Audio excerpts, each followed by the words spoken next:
Hello, I'm John Buckheit. We're back with another training minute, and today we're going to look at a very common forcible entry problem is roll down security gates. When you encounter these gates, the first step is to select the proper gate.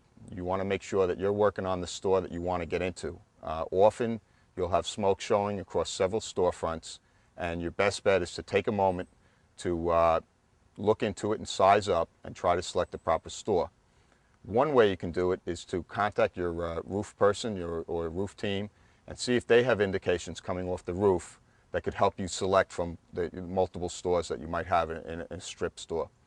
Another method you could use is you could use your thermal imaging camera and see if one of the storefront doors show more heat than one of the other ones, and that can help guide you to selecting the proper door, and that's the critical first step before you put your team into place to try and get these doors. What we're going to show you now is how to approach one of these doors using a power saw, cut the lock, and open the gate.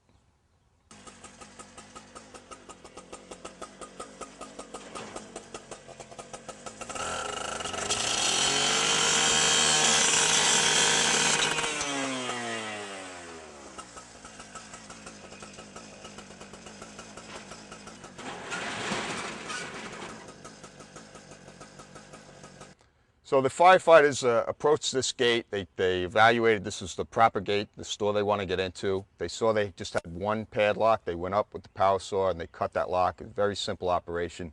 There's just a few things you got to watch out for. One is some of these locks are tone heel locked, so you're going to have to cut both sides of the staple of this lock in order to get in and remove that lock.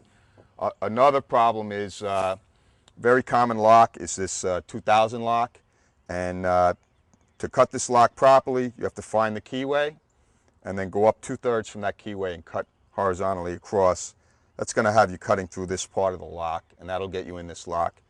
We have here an example of a lock that was cut at a fire, and it was cut in the wrong location. They went about a little less than halfway up from the keyway, and the lock stayed locked on the roll down gate. Another problem that sometimes we encounter is the lock will be protected. They'll build a metal box around the lock, a variety of different shapes and so forth, and it makes cutting the lock that much more difficult. So if we have multiple locks on a roll down gate, if we have locks that are fortified and the emergency warrants it, we have a fire, something really serious, we're going to cut the slats and open the gate that way, and we're going to show you that next. We have a roll down gate that we've determined that we're going to cut the slats to open and get into this occupancy.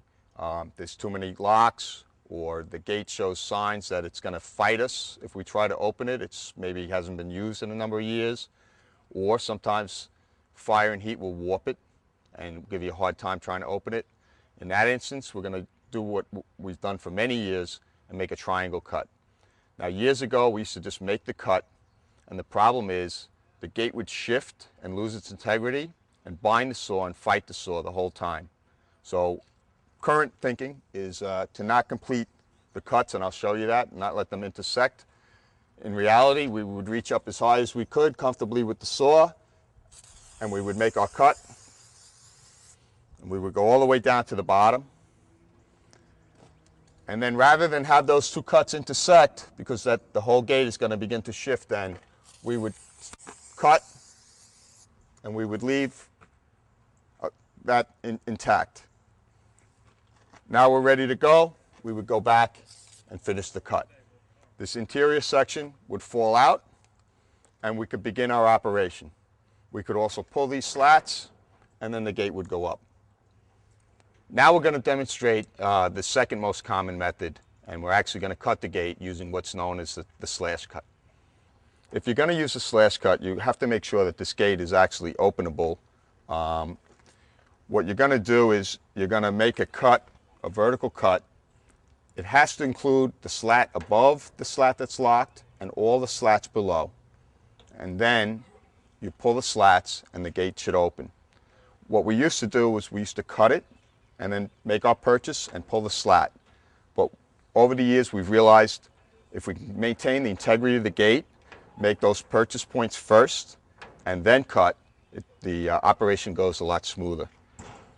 Another factor, just to keep in mind, if you're going to do this cut, sometimes these gates are recessed, or sometimes the metal is heavier gauge.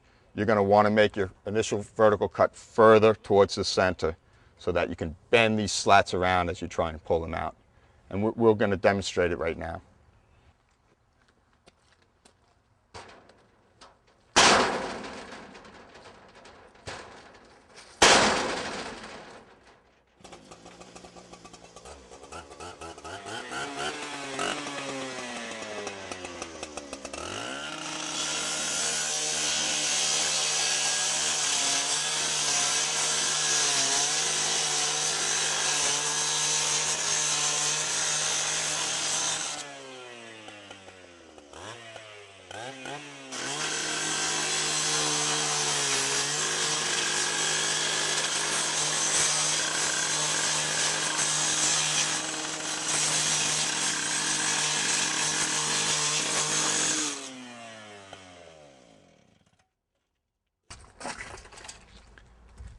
You just saw two firefighters start the slash cut method. And like I said, initially he made his purchase points before he cut. That keeps the integrity of the gate, makes it easier to do. The second firefighter came in, he made a vertical cut. He made sure that the cut included both the slat that's locked and at least one above, and then all the way to the bottom. Now they're ready to pull these slats. When they pull these slats, the gate will open, you'll get the full height of the gate. And that's an advantage of doing the slash cut over the triangle cut. Now they're going to commence. If they have trouble, you'll see a couple of methods where they can work together to drive these slats off. Now you see he's using that hole that he pre-made, and he's pulling the slat, and the slat came out rather easily.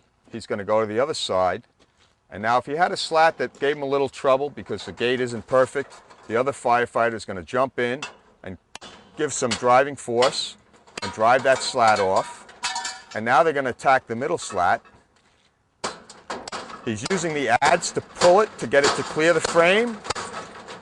And they're driving it off. And that's it. You got into the store. We just showed you two really good ways to get through these gates, but I just have to put out a little caution. You will find other gates. These are common in strip malls, the open web. You're going to have to do a box cut, two vertical cuts and a horizontal cut, and get rid of this gate. You can't pull these. You have another type of gate. This is a sample of that. It looks like that type of gate, but they have these plates in here that are going to prevent you from pulling the slats. So you may not always be able to pull the slats. You might have to revert back and do that triangle cut. And lastly, there's a lot of gates that's found really in the industrial and commercial world, and you can recognize them. They're flat, they're much thicker gauge, they can be double-sided, the slats are not pullable. First action, push on this gate, figure out that you have this heavy type of gate, get on your handy-talkie, call for another saw. You're probably going to need 2 or even 3 blades to get through this gate, and you're going to have to cut a teepee cut or a box cut and get in this gate or come in through another way. I'm John Buckheit. Thanks for watching Training Minutes.